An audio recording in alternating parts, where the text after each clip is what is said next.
Hello and welcome back to another Tea Time with me, Meoni. This is where I get to sit down with you guys and talk to you as if you were in the same room as me, due to the fact that I cannot stream, and it doesn't seem like I'm going to be able to do so unless my internet suddenly massively upgrades itself.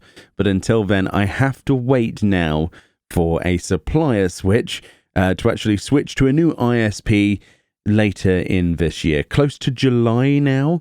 Otherwise, it would cost me quite a bit of money to actually switch ahead of time because we already have a contract with someone else. So it's a little bit of an issue at the minute. I might wait until next month and try and save up a little bit of extra money, basically just to pay off the other ISP so we can actually get the decent speed, because it turns out that BT, British Telecom, are the only ones actually supplying decent fiber optic internet in this area.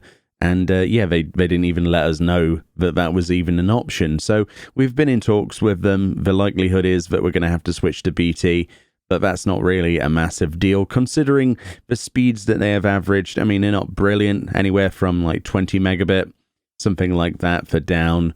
But anything greater than 1 up is pretty much going to make me happy at this point, as obviously I'm having to go out of my house to actually upload things via mobile phone 4G signal, which isn't too bad, but I would like the ability to stream at some point in the future, even if it's at low bit rate. But as it stands now, I cannot. So anyway, let's move on to the topic of this tea time. This is going to be an interesting one. My question to you then, is it right to introduce 2 new playable races to the game that are both gender locked and haven't had new outfits designed specifically to work with them? Now, just bear with me a few seconds. So we already talked about Hrothgar and Viera, and there are large members of a community who want male Viera and want female Hrothgar. That isn't really like the bigger question here, but it is something that sort of adds to it. So my point today was I was looking around at the Valentine's Day event stuff, and I was remembering a while ago when they talked about the Hrothgar and the Viera's inception, how they weren't able to go back and sort of make outfits fit, specifically the helm slot of outfits fit for all of the previous outfits, but they managed to do some crunch internally, and Yoshi P was surprised when the rest of the team managed to incorporate a lot of items to work retroactively for the Viera and Hrothgar when they came out, which was absolutely awesome, right? We got some of the headpieces incorporated, and they did say that their plans for the future was to incorporate new designs for the new outfits that are coming out, be that Mog Station or from events, where they would work on trying to make those work unilaterally for all races in the game. And obviously people were like, including myself, quite acceptive of that. We're like, well, this is a hurdle technologically they're overcoming, they're being transparent about it, but they're working towards changing this in future designs. Well, it's a little bit far from the truth. The past few events, including this new one for Valentine's Day, has a hat incorporated. Now, as much as we can't, nail this down and say for definite because, it's not out yet, it does look at this point like the Viera and the Hrothgar will not be able to use the helm in this new special attire. So that's a little bit of an issue for me personally. How many of these new events are going to be created specifically, all of those pieces of glamour created, but without those 2 classes, without those 2 races, rather, not classes, I don't know why I said classes, without those 2 races in mind? It's a very unusual thing. Not only have you got to put up with the idea of a gender-locked race, but you also have to now put up with the fact that a lot of the headgear and a lot of the events that are coming out, perhaps you're not actually going to get a majority of the best experience out of a new event if you cannot actually equip all of those items. I know several people who switched to Viera, for example, because they loved the idea of playing as Viera. They loved the aesthetic of those bunny girls, if we want to call it that. I know that's slang. But at the end of the day, a lot of them are considering, or a lot of the people I already do know, have already fantasiaed back to, the Hayur that they played before, or the Makote. That's why we're suddenly seeing a massive resurgence of Makote again from Viera, is because a lot of people are a little bit fed up with this situation. Now, it's quite a lot at the end of the day. I mean, glamour is truly the end game. How you perceive your character, how you wish to be viewed is an important factor, especially when we have RP communities and just for people outside of that. They want to look good. We have a really good glamour system in Final Fantasy XIV, but a lot of people love to mix and match pieces. But if you're going to miss out, 10% of that outfit every time a new one comes out, then ultimately that would make me instantly switch back to, Mikote. Not that I would ever switch Meoni away from Mikote, because obviously cats rule, and why would I want to be a bunny at the end of the day? But at the same time, I do have a Viera ult that I do like playing, but every time I'm on there, we get a new piece of gear and I automatically equip it and wonder why the helm isn't displayed. And it's primarily because of that same situation I talked about where, half of this stuff isn't visible. It's a slight niggle, but it was one that I was willing to put up with up until the point where we were sort of not, I wouldn't say promised, but the incentive was that they were going to work on these outfits to make them fit everybody in the future. And that's the real topic of this video. I would love to know your comments below, what you really think about this. Not only the gender lock situation, but also the idea that the Viera and Hrothgar get left out. Are you still playing a Viera or a Hrothgar? Are you enjoying your experience with that race? Is the helm situation putting you off immensely? Do you still crave the ability to, wear whatever you want in the game, have everything displayed? Or are you happy with just having stats and an invisible helm? Personally, I like to see the head of my character, but there are several glamours that I like to have like a hat, or there are some instances, for example, like Ninja, I like to have my head completely covered, right? I want to be that stealthy sort of assassin and not really show any of Meoni in that kind of RP sort of way. I like to visually associate my ninja as being this stealthy thing that, either has no glamour covering her face, but is like her blades are hidden and she's a hidden assassin. Or I like to have a glamour set sort of created around the idea of complete concealment of the shadows. You've got a hood, you can't really identify that individual, not from their ears or anything. But that doesn't seem to be the case with a lot of Viera or Hrothgar. I mean, I don't know. Is this something that people even think about, or is this something that I'm just sat here contemplating myself on this particular morning? It's an interesting question, isn't it? Why haven't we seen more development time put into creating unilateral equipment from new events? Maybe these event items perhaps were made so long ago that they're only just circulating into these events. And, this is a theory at the end of the day. Maybe the Valention's Day stuff was designed a couple of years ago. Maybe the next event that might come out for summer, if that has a glamour, maybe that stuff's already pre-planned way ahead.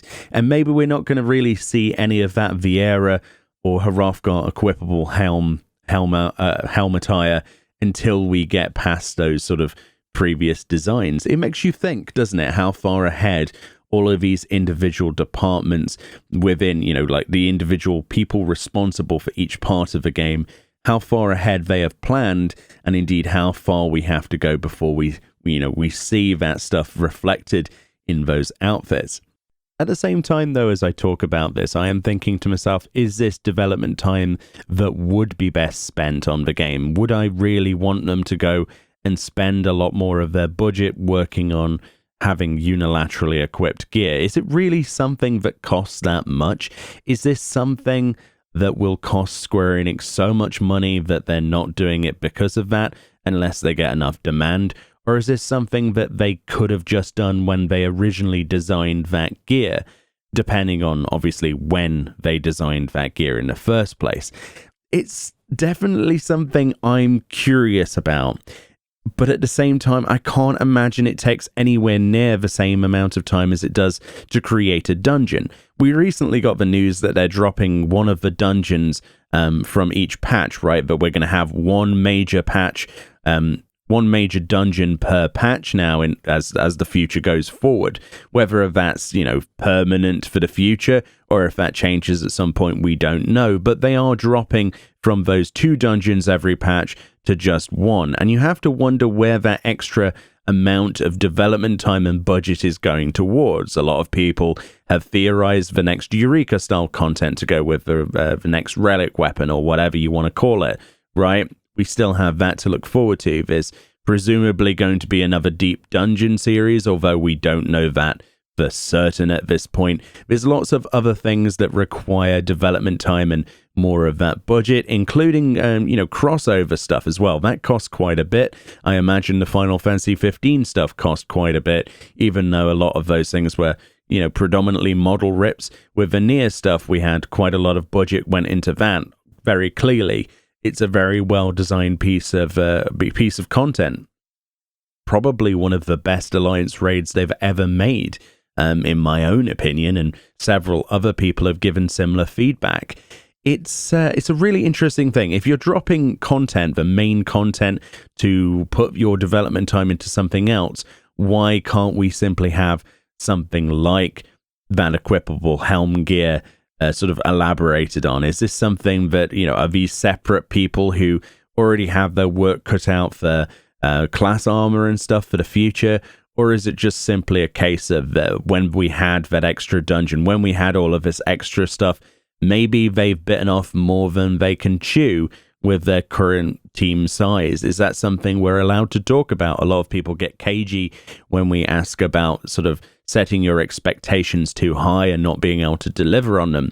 Shadowbringers was a massive success, but I can imagine it took a lot of time, effort, and drain the people who worked on it. These people are, at the end of the day, it's fair to say, geniuses, right? They are incredibly talented artists, no matter what they work on, be that their sound design stuff with Masayoshi Soken, or, stuff with, like gear design with Ayumi Name and the rest of the team.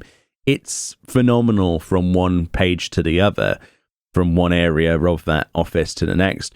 But at the end of the day, if we're going to be cutting back on content and adding more of this sort of variety stuff, I mean, we've seen the recent announcement of ocean fishing and things like that. Those are niche pieces of content designed. Are those the replacement for having an extra dungeon a month? How does it work? And I don't think we're really going to get the answer to that anytime soon. But it does make you think how hard it is to actually, cut 2 holes in a bowler hat to allow for some Viera ears. But at the end of the day, I know nothing about game design. But I do respect them heavily for what they do. I just wish that I understood more of that process myself. And hopefully with the developer blogs in the future, we get a few more answers towards that, because I love the transparency of Square Enix, but I would love just a little bit more in regards to why certain decisions are made. I think that's ultimately what we're missing, a bit of that extra developer feedback that the developer blogs were supposed to originally provide, and they did, but more recently have been talking about decisions regarding actual events such as this and showing off events rather than talking about the design process behind them, which I personally think is the missing component of those developer blog entries in the first place. And a lot of people obviously have an issue with the Valentine's Day stuff recently because of the gender lock, how the male outfit is what appears to me, at least anyway, like a jockey attire if you're a horse racing enthusiast or, indeed a jockey riding one.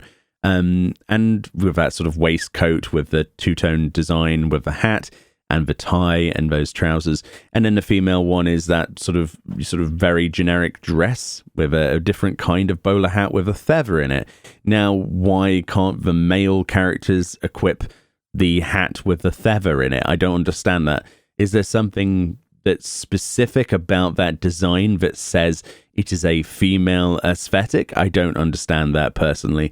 It's not something that I usually attract to, is the idea that certain pieces of gear are only fitting to one particular gender. I mean, obviously there are some exceptions in my mind that, even I'm willing to gloss over, like the bunny outfits, but it's fairly entertaining to see that, and we can't really say that our decisions to not include something as, unlocked for gender is based on anything other than preconceptions.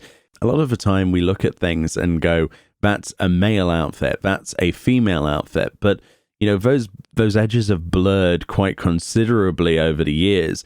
But at the same time, there are some pieces that don't make sense at all, not even from a design perspective, why they can't be equipped on both genders. Even if you were going for that aesthetic sort of design of fitting into a theme, I think that the bowler hat with the feather in it should be equipable by males, and I think that tie and shirt should be something that the females have access to as well.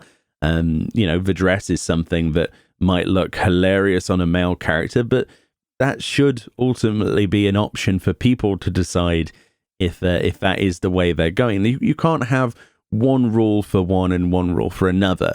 I personally, before all of this, would say that a dress shouldn't be equipable by a male character. That was the older me, the older me when I realized that in the older time of the game, there were specific sets of gear designed for specific people. And I thought, well, that's obviously an aesthetic design decision. They didn't want people walking around in dresses as male characters, not like in World of Warcraft, where you can do exactly that, and other games in the West, for example.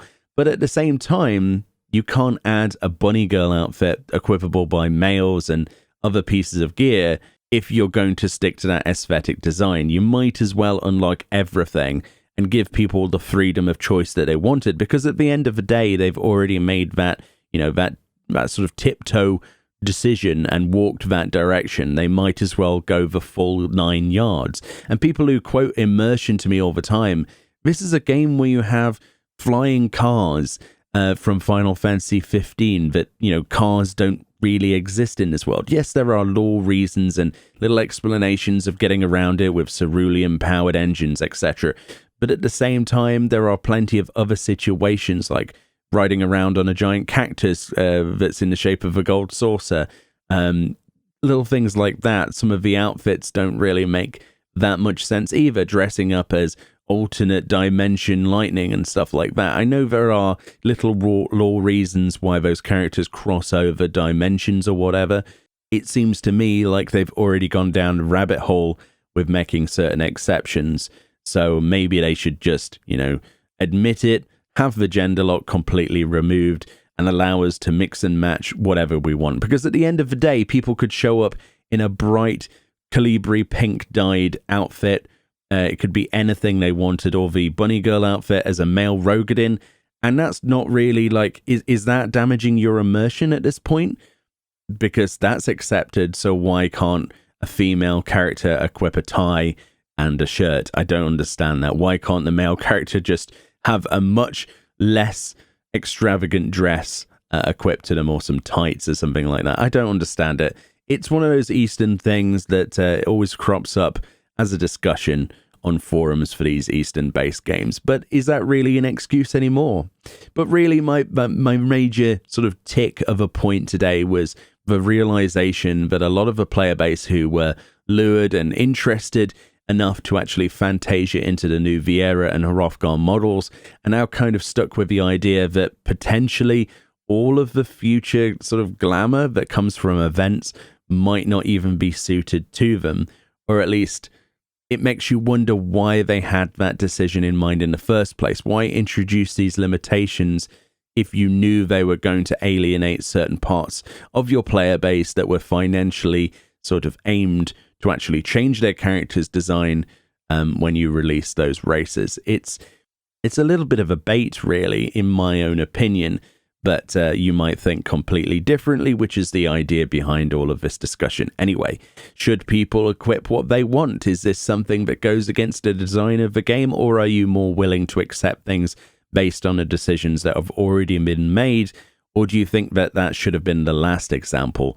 Maybe male characters in your mind need to wear specifically shirts and ties and suits for the rest of the life cycle of this game. Personally, and a lot of people would stand by me in saying that that's quite a boring outlook, especially on a game so vibrant and full of fantasy as a Final Fantasy game actually is. But anyway, I kind of ranted a little bit, but let me know. I'm sure your comments and ideas are going to be very, very interesting, and I will obviously be commenting back on those on the following week's Tea Time when it's had a week to actually collate some information. I'm sure a lot of people have some very strong opinions. Try and keep it quite constructive. Obviously, my opinions are just my own opinions, right? They're not set in any kind of stone. You have to bear in mind that we live in a day and an age where we can constructively analyze people's opinions. And, if I'm wrong at the end of the day. It's just the way it is. But how do you actually feel about all of this? Let me know below. Like I say, thank you kindly for watching this video and listening to me ramble this morning. Hopefully everything's going well where you are in your world, and I wish you all absolutely the best, and I'll see you all next time.